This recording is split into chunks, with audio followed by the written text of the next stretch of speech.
లాంటి బట్ట మనది, నీళ్ళ లాంటి మెరుపు మనది, ఇస్త్రీ లాంటి కడకు మనది, చాకు లాంటి దమ్ము ధైర్యము గంగదేవి మంచి మనసయ్యు, మా సాకలుళ్ళది నీటి లాంటి వంశం మాదయ్యు. వృత్తిదారుల సంఘం క్యాలెండర్ ఆవిష్కరణకు విచ్చేసినటువంటి అందరూ రజక సోదరులకు, ముఖ్యంగా రజక ఉద్యోగులకు సంబంధించినటువంటి అసోసియేషన్ నాయకులైనటువంటి శ్రీ సి గోవిందప్ప సార్ గారికి, మరి మన రజకులకు సంబంధించినటువంటి అనేక అంశాలపైన మనం చర్చించుకోవాల్సినటువంటి అవసరం ఎంతైనా ఉంది.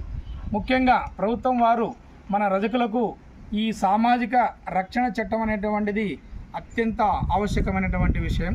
ఎందుకంటే సమాజంలో మనం పూర్తిగా మనం ఇంకా వెనకబడి ఉండేటువంటి విధానంలో ఉన్నాం.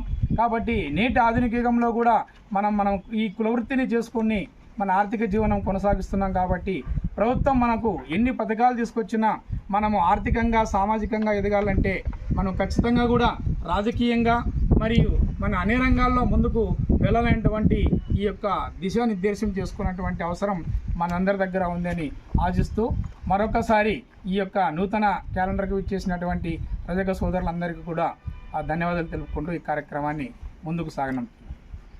రజక జై రజక, జై రజక, జై రజక, జై రజక, రజక వృత్తిదారుల సంఘం, రజక వృత్తిదారుల సంఘం, రజక వృత్తిదారుల సంఘం.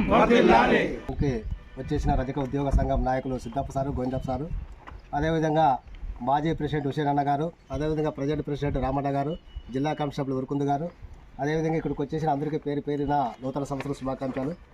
సోదరులారా, ఈరోజు రాష్ట్ర ప్రభుత్వం కొన్ని పథకాలు విడుదల చేయడం జరిగింది.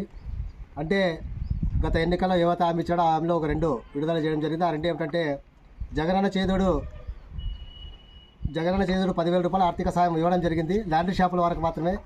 అలా కాకుండా లాండ్రీ షాపుల వరకు కాకుండా ఇంటి దగ్గర వృత్తి చేసే వారికి కూడా ఇవ్వాలని ఆంధ్రప్రదేశ్ రజక వృత్తిదారుల సంఘంగా ఆదోని పట్టణ సంఘంగా కోరుచున్నాము. అదేవిధంగా లాండ్రీ షాపులకు ఉచిత కరెంటు ఇస్తున్నారు 150 యూనిట్లు. కానీ 150 యూనిట్లు సరిపోవడంలే. 150 యూనిట్లు 2 యూనిట్లు ఎక్కువ వచ్చినా కూడా బిల్లులు వచ్చి ఈరోజు 1,500 రూపాయలు కట్టుకోవాల్సిన పరిస్థితి. కాబట్టి దానిని కూడా తెలంగాణ ప్రభుత్వం 250 యూనిట్లు చేసింది. కాబట్టి మన రాష్ట్ర ప్రభుత్వం కూడా 300 యూనిట్లు ఇవ్వాలని మేము రజక సంఘంగా కోరుతున్నాము. అదేవిధంగా రాష్ట్రంలో అనేక ప్రాంతాల్లో దోబి పోస్టులు ఖాళీ ఉన్నాయి. తిరుపతి దేవస్థానం కానీ, శ్రీశైలం కానీ. కాబట్టి మన ప్రభుత్వ హాస్పిటల్లో కూడా రజకులకి ఆ దోబి పోస్టులు కేటాయించాలని, అదేవిధంగా దోబి ఘాట్లు ఎక్కడైతే ఉంటే అనేక ప్రాంతాల్లో అక్రమాలకు గురవుతున్నాయి. ఆ గురి కాకుండా రజకులకే కేటాయించి రజకులకే పట్టాలు ఇవ్వాలని డిమాండ్ చేస్తున్నాము. అదేవిధంగా ఇనాం భూములు కూడా ఉన్నాయి. కాబట్టి ఆ ఇనాం భూములు కూడా పట్టాలు ఇచ్చి రజకులకే ఇవ్వాలని కోరుతున్నాము.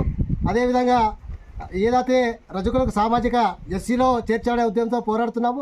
కానీ ప్రస్తుతం ఎస్సీ కేంద్ర ప్రభుత్వము ఆధీనంలో ఉంది. కాబట్టి రాష్ట్ర ప్రభుత్వం ఇప్పటికైనా కనికరించి ఒక రజకులకి రక్షణ చట్టం చేయాలని రజక సంఘంగా డిమాండ్ చేస్తున్నాము.